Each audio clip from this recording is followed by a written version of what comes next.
ये कहानी मक्का मुकर्रमा के सुनहरे रेगिस्तानों और बुलंद पहाड़ों के दरमियान से शुरू होती है। मक्का एक शहर था जिसमें दुनियावी ताकत, दौलत और जाहिलियत के मज़ाहिर फैले हुए थे, लेकिन इसके दिलों में अंधेरा छाया हुआ था। इंसान एक ऐसी जिंदगी गुजार रहे थे जहां इबादत कम और दुनियावी हिर्स ज्यादा थी। लोगों के अकायद, खुराफात और बातिल रस्मों से भरे हुए थे। वो अल्लाह के वाहिद होने और नबी सल्लल्लाहु अलैहि वसल्लम की रिसालत के हक को झुटला देते थे। इसी माहौल में अल्लाह ताला ने अपने आखिरी रसूल हजरत मोहम्मद सल्लल्लाहु अलैहि वसल्लम को भेजा ताकि वो इंसानों को सीधा रास्ता दिखाएं और हिदायत के चिराग रोशन करें।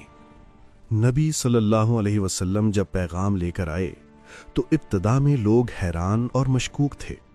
काफिर कहते थे कि ये शख्स शायर है, ये जादूगर है या ये दीवाना है। नबी सल्लल्लाहु अलैहि वसल्लम का पैगाम सीधा और वाज़ेह था कि मैं सिर्फ अल्लाह का पैगाम लाया हूं। उनके दिलों की सख्ती और मुनकिरीन का तर्ज अमल उस वक्त भी वही था जो हमेशा रहा। हक को झुटलाना, सच्चाई को मजाक बनाना और रसूल के अहकाम पर अमल न करना। इसी वक्त अल्लाह ताला ने सूरत यासीन नाजिल फरमाई। इसकी बुनियादी हिकमत ये थी कि नबी सल्लल्लाहु अलैहि वसल्लम की रिसालत की तस्दीक हो जाए, दिलों में ईमान की रोशनी आए, मोमिन को सब्र और हौसला मिले और कुफ्फार को खबरदार किया जाए।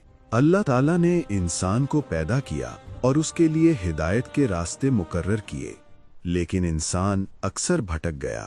कुफ्फार ना चाहते थे कि हकीकत को कबूल करें, और वही लोग थे जिनकी गफलत और जिद ने दुनिया में फसाद फैलाया। सूरत यासीन में अल्लाह ताला ने मिसालें दी हैं।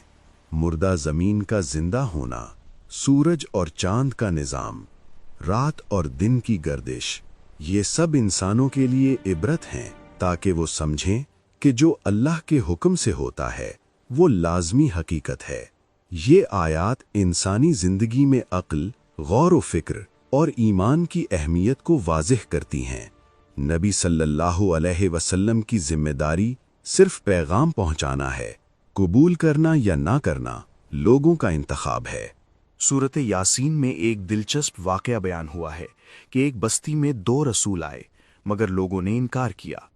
इसके बाद एक मर्द मोमिन सामने आया जो अपनी ईमान की खातिर सब कुछ कुर्बान करने को तैयार था। उसने अपनी जान खतरे में डालकर रसूलों की पैरवी की और बिलाखिर शहीद हो गया। अल्लाह ताला ने उसे जन्नत की बशारत दी और उसके ईमान को आला मकाम दिया।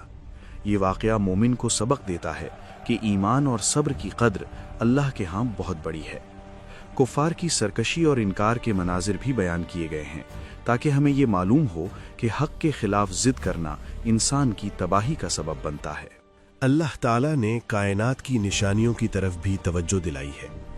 सूरज और चांद की गर्दिश, रात और दिन की तब्दीली, बारिश और फसलें, ये सब इंसान के लिए इबरत हैं।